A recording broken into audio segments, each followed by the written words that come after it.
Imagine you are sitting in a window seat, cruising at 35,000 feet. You're watching a movie, maybe having a drink, trusting that the complex machinery around you is working perfectly. But more importantly, you are trusting that everyone from the pilot to the baggage handlers has done their job to keep dangerous things off that plane. Now, what if I told you that the very people hired to confiscate dangerous goods were the ones smuggling them on board? And not just a little bit. We are talking about a flying bomb in the cargo hold. It sounds like a movie plot, doesn't it? But unfortunately, this is a real situation we are analyzing today.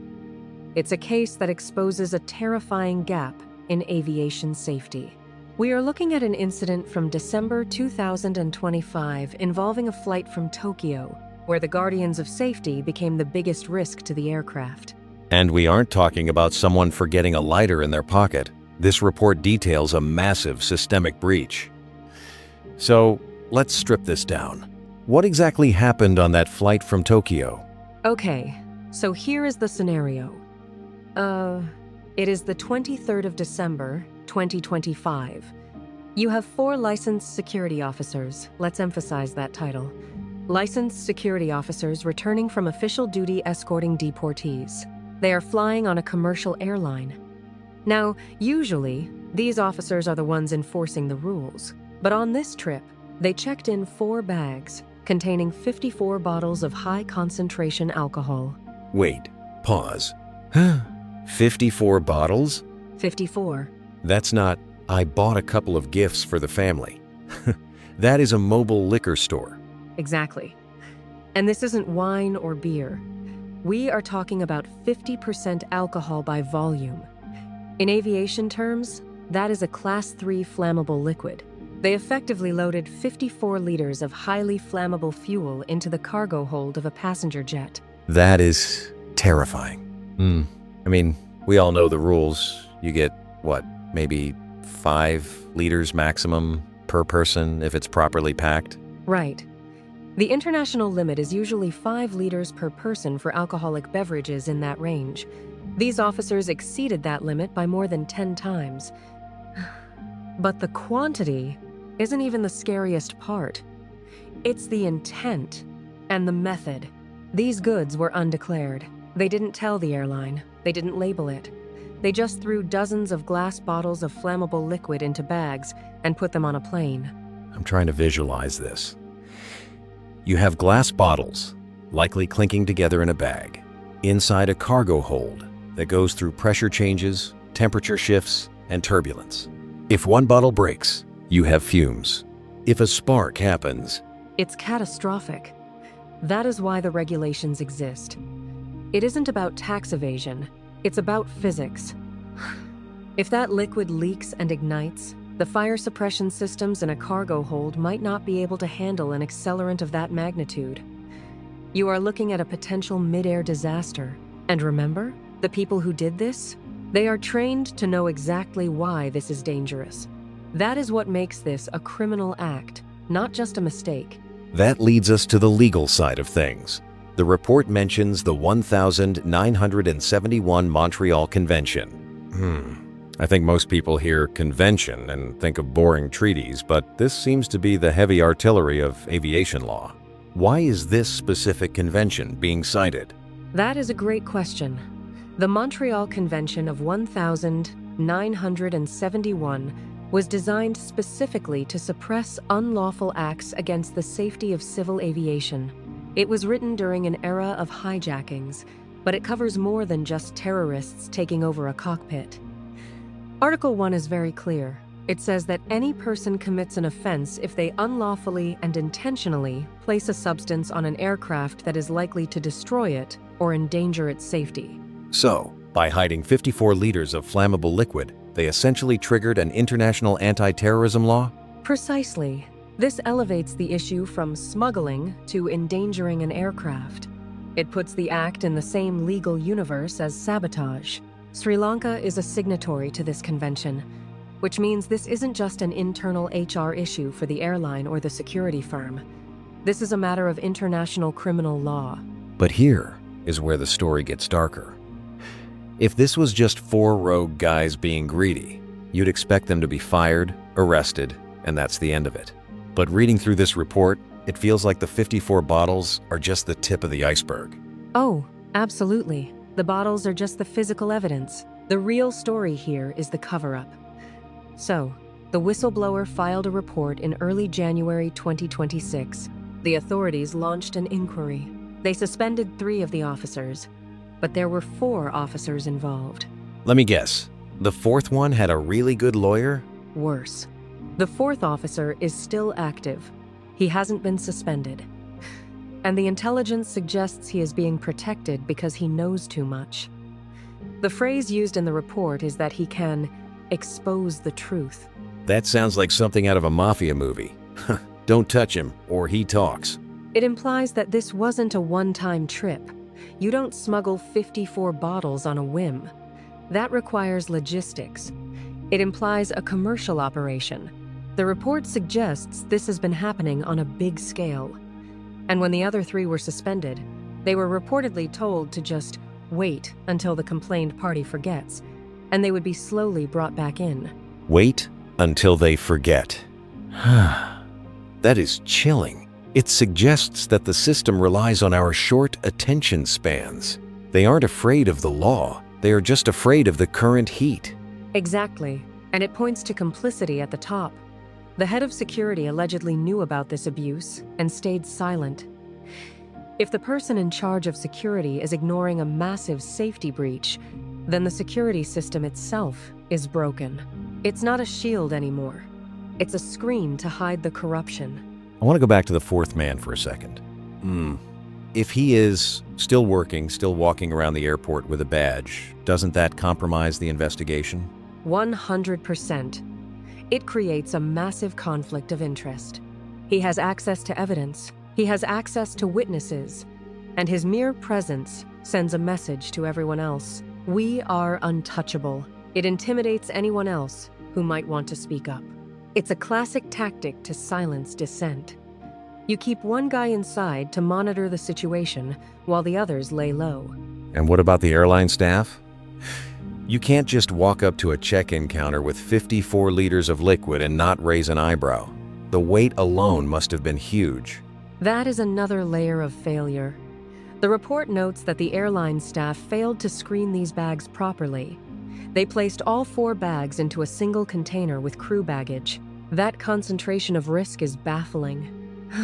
It suggests either gross negligence or, more likely, collusion. You don't accidentally let 54 bottles of undeclared liquid slide unless you are looking the other way. It really does paint a picture of a network, doesn't it? You have the officers, the supervisors, maybe the check-in staff, all operating with this silent understanding. And meanwhile, the passengers are buckling their seatbelts, completely oblivious. That is the betrayal of public trust. When you buy a ticket, you are paying for safety. You assume the security fee you pay goes toward keeping bad things off the plane. In this case, the security officers were the bad things. And the report highlights a small incident that happened at the airport on December 23rd, right when they landed. Right, the whistleblower mentioned advising silence initially to gather evidence. That shows a lot of strategic thinking. It does. It shows the whistleblower knew who they were dealing with. If they had screamed immediately, the evidence might have disappeared. They waited, documented the flight details, flight UL 455, and the names. But now, the system is trying to pivot. They are transferring people, making promises of promotions, trying to shuffle the deck chairs so no one notices the ship is sinking. It's frustrating because the regulations are so clear. We talked about the Montreal Convention, but there's also the ICAO technical instructions, the Japanese Civil Aeronautics Act. Literally every jurisdiction involved says, do not do this. And the penalties are severe. In Japan, this could mean prison time. In Sri Lanka, under the Civil Aviation Act, number 14 of 2010, this is a serious offense. We are talking about potential imprisonment and heavy fines.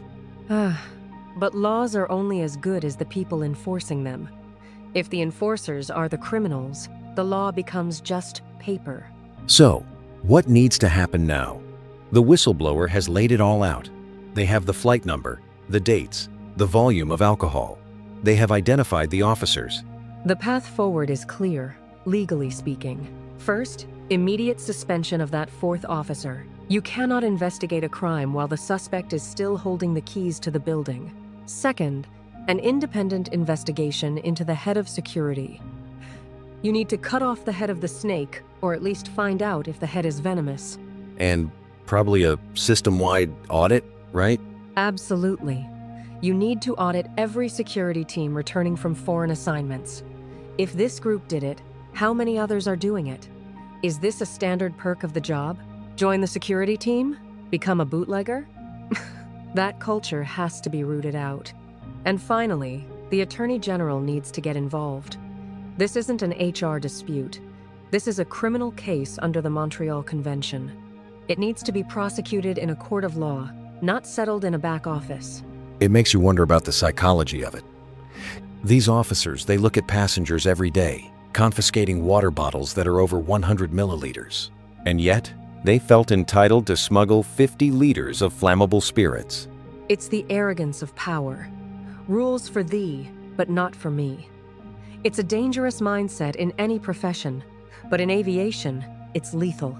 Aviation safety relies on redundancy and absolute adherence to rules. When you start picking and choosing which safety rules to follow based on your profit margins, you are gambling with lives. And the wait until they forget strategy relies on us, the public, and the oversight bodies getting distracted. Which is why this report is so vital. It forces the issue into the light. The whistleblower is essentially saying, I see you, and I am not going to let you bury this. It's a brave move. Usually, in these systemic corruption cases, the whistleblower is the one who gets crushed. It really highlights the importance of independent oversight. If the investigation department is under HR, and HR is powerless or complicit, there is no check and balance. Exactly. The report mentions the investigation department is under the head of human resources, but they are covering up the abuse. It's a closed loop. Without external pressure from the Director General of Civil Aviation or the Attorney General, this loop will just keep spinning until a plane actually catches fire. That is a sobering thought. We often worry about external threats to aviation bad actors trying to get in. We rarely stop to think about the rot inside the perimeter fence. That is the hardest threat to detect. The internal threat. The person with the badge, the uniform, and the clearance. They bypass the scanners. They know the blind spots. That is why the penalties for them must be higher. They aren't just breaking a law. They are breaking an oath. 54 bottles. It seems like such a mundane object, a bottle of alcohol. But in this context, it represents a total collapse of the security apparatus. It does. It represents 54 missed opportunities to say no. 54 reasons why the current leadership is failing, and potentially 54 sparks that could have led to a tragedy. As we wrap up, I keep thinking about that fourth officer, the one still working today, the one who is waiting for us to forget. Let's hope we don't. The Montreal Convention was written because the world realized how fragile aviation safety is. It only takes one person, one bad decision, one flammable bag to change everything. This report is a warning bell.